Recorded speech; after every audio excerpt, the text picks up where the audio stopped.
Halo semua, perkenalkan nama saya Nova Lazanafi, mahasiswa program studi ilmu politik, jurusan politik dan kewarganegaraan, Fakultas Ilmu Sosial Universitas Negeri Semarang.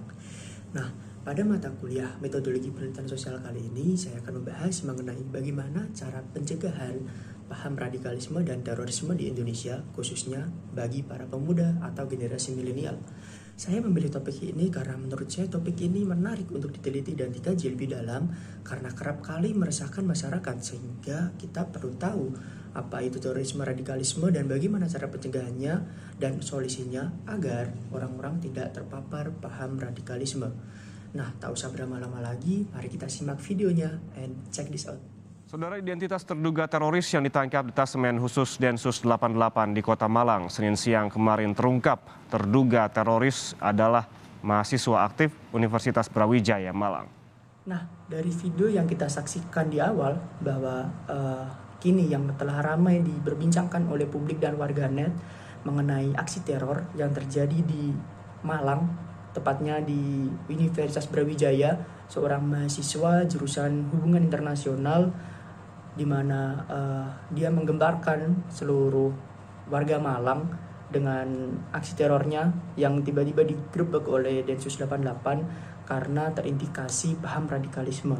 Nah, dari sini kita bisa belajar bahwa seorang mahasiswa yang notabene dia berpendidikan tinggi dan bisa berpikir kritis, juga terlahir dari keluarga yang ekonominya mampu, dapat juga terpapar paham radikalisme. Untuk itu saya mengambil fenomena sosial politik ini untuk saya kaji lebih dalam agar apa? Agar masyarakat bisa lebih tahu mengenai apa itu radikalisme dan terorisme, apa aja sasarannya yang dilakukan oleh aktor, bagaimana aktor tersebut menyebarkan paham-paham ini. Juga terakhir nanti kita akan mengambil kesimpulan apa solusi yang tepat yang bisa kita lakukan, juga pemerintah lakukan untuk mengatasi aksi terorisme dan radikalisme yang kini kian marak terjadi di Indonesia, khususnya bagi para pemuda dan generasi milenial agar tidak terpapar paham radikalisme. Untuk itu mari kita simak. Nah, sebelum masuk ke penjelasan lebih mendalam, terlebih dahulu saya akan menjelaskan mengenai pengertian dari terorisme dan radikalisme itu sendiri. Yang pertama, mungkin dari terorisme merupakan suatu kegiatan yang menggunakan kekerasan atau ancaman kekerasan yang menimbulkan suasana teror atau rasa takut yang sifatnya meluas, di mana hal tersebut dapat menimbulkan korban yang bersifat massal atau menimbulkan kerusakan dan kehancuran terhadap objek-objek vital yang strategis, juga lingkungan sekitar. Sedangkan radikalisme sendiri adalah suatu paham atau ideologi yang melatar belakangi adanya aksi teror yang dilakukan oleh seseorang, di mana dapat ditarik kesimpulan bahwa seseorang yang teroris akan berpaham radikal, sedangkan orang yang berpaham radikal belum tentu akan menjadi teroris. Nah, setelah mengetahui penjelasan dari apa itu terorisme dan radikalisme, selanjutnya kita akan membahas mengenai apa sih faktor-faktor penyebab yang menimbulkan aksi teror dan radikalisme. Nah, faktor penyebabnya dibagi menjadi dua sub. Yang pertama yaitu dari faktor internal dan yang kedua yaitu dari faktor eksternal. Untuk faktor internalnya sendiri ada minimnya pemahaman tentang agama. Setiap insan manusia tentu sejak kecil diberikan pemahaman mengenai agama ini. Lalu setelah sudah besar kita pun juga diberikan kebebasan memeluk agama apapun. Akan tetapi dalam memahami agama ini sendiri juga perlu guru yang tepat agar tidak terpengaruh oleh hal-hal buruk seperti paham radikal dan aksi teror.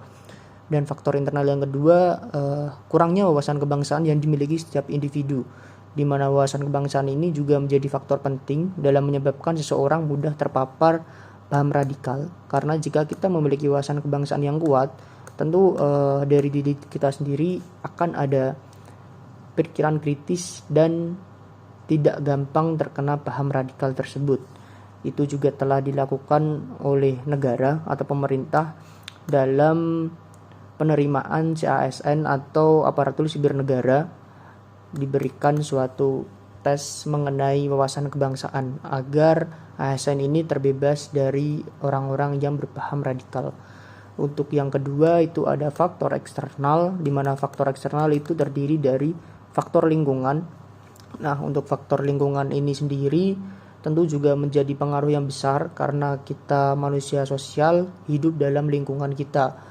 Nah, dari lingkungan yang radikal itu juga akan menyebabkan kita gampang terpapar paham tersebut. Karena sehari-hari kita tentu akan bertemu dengan tetangga, teman, bahkan keluarga kita. Untuk itu pentingnya menjaga diri sendiri dari paham radikal tidak hanya mengandalkan dari keluarga maupun teman. Dan yang poin kedua itu ada faktor yang eksternal, yaitu tingkat pendidikan yang masih rendah. Nah, pendidikan ini tujuannya hadir mencerdaskan seseorang, walaupun ilmu ini tidak hanya dapat di sekolah, namun orang yang berpendidikan ini memiliki fondasi ilmu dan pemahaman yang kuat sehingga tentu tidak akan mudah terpapar paham radikal. Adanya pendidikan wajib 12 tahun dari pemerintah ini juga diharapkan dapat mencerdaskan rakyatnya dan untuk mengurangi kemiskinan serta memberikan fondasi ilmu yang kuat untuk mencegah aksi teror dan paham radikal karena dapat membuat disintegrasi bangsa. Selain itu juga dengan tidak adanya pendidikan juga dapat berakibat pada kemiskinan yang mana seseorang dapat mudah terpapar jika kondisi ekonomi yang tidak stabil. Contohnya sendiri melakukan pengeboman dengan iming-iming sejumlah uang sehingga orang dengan kondisi ekonomi lemah dapat dengan mudah tergoda oleh paham radikalisme ini. Selanjutnya saya akan menjelaskan mengenai siapa sih sasaran yang dilakukan oleh para aktor yang menyebarkan paham radikalisme ini. Sasaran yang dapat mudah dipengaruhi oleh paham radikal tentu beragam dan tidak dapat terduga juga karena semua pun berpotensi untuk terpapar, yang mana salah satu contoh studi kasus yang saya ambil seorang mahasiswa Universitas Brawijaya yang notabene memiliki pendidikan bagus juga ekonomi yang stabil pun masih dapat terpapar paham radikalisme ini. Akan tetapi dari diskusi yang saya lakukan oleh penulis Bapak Aris Budi Setiawan, seorang mantan narapidana teroris yang mana juga menjadi pembicara pada saat forum diskusi politik dan pemberdayaan masyarakat yang dilakukan oleh Kesbangpol, menceritakan bahwa beberapa sasaran yang dilakukan dalam menyebarkan paham radikal ini yaitu mulai dari seseorang yang pemahaman agamanya masih rendah. Namun hal tersebut juga tidak bisa menjadi acuan karena beliau sendiri juga merupakan seorang santri, di mana santri ini sangat patuh terhadap gurunya sehingga jika gurunya berbicara dan menyuruh apapun, santrinya akan melakukan hal yang disuruh oleh gurunya. Sehingga hal tersebut juga dapat memicu penyebaran paham radikal jika kita belajar pada guru yang tidak tepat. Sasaran yang lain yaitu pada seseorang yang memiliki kondisi ekonomi yang lemah, di mana dengan iming-imingan uang, seseorang dapat dengan mudah tergoda karena juga butuh untuk biaya keberlangsungan hidupnya. Hal tersebut juga sering terjadi di beberapa contoh kasus pengeboman yang ada di Indonesia. Sedangkan cara penyebaran paham radikal ini juga ada beberapa cara. Terdapat mulai dari mempropagandakan jihad perang, membelokkan konflik politik menjadi konflik agama, menggunakan kitab suci untuk meningkatkan framing, propaganda khilafah dan menghujat Pancasila, dan terakhir adalah eksplorasi rasa takut dan ketentraman masyarakat.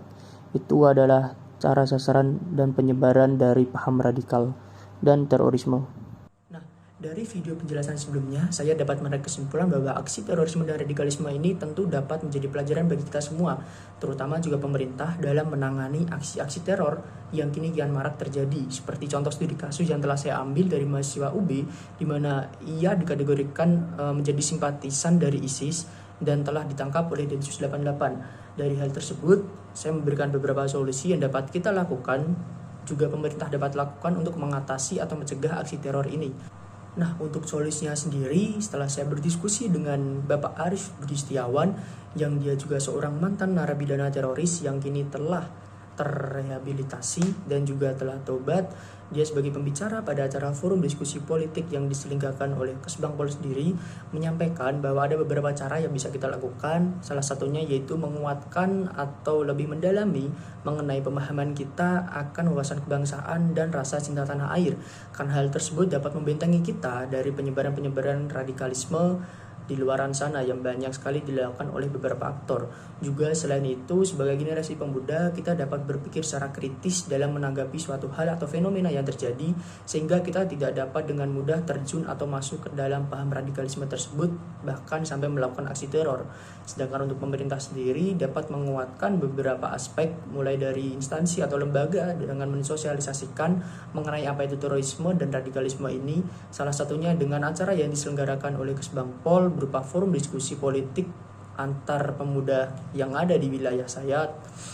tentu hal ini dapat berdampak luas bagi masyarakat semuanya, karena pemuda-pemuda ini nantinya diharapkan dapat menyebarluaskan informasi atau sosialisasi yang kita dapat dari forum diskusi tersebut, sehingga di masyarakat kita merasa tenang dan nyaman tidak adanya aksi teror, karena kita telah membentengi diri kita untuk mencegah aksi-aksi teror tersebut dan paham radikalisme yang disebarkan oleh beberapa aktor.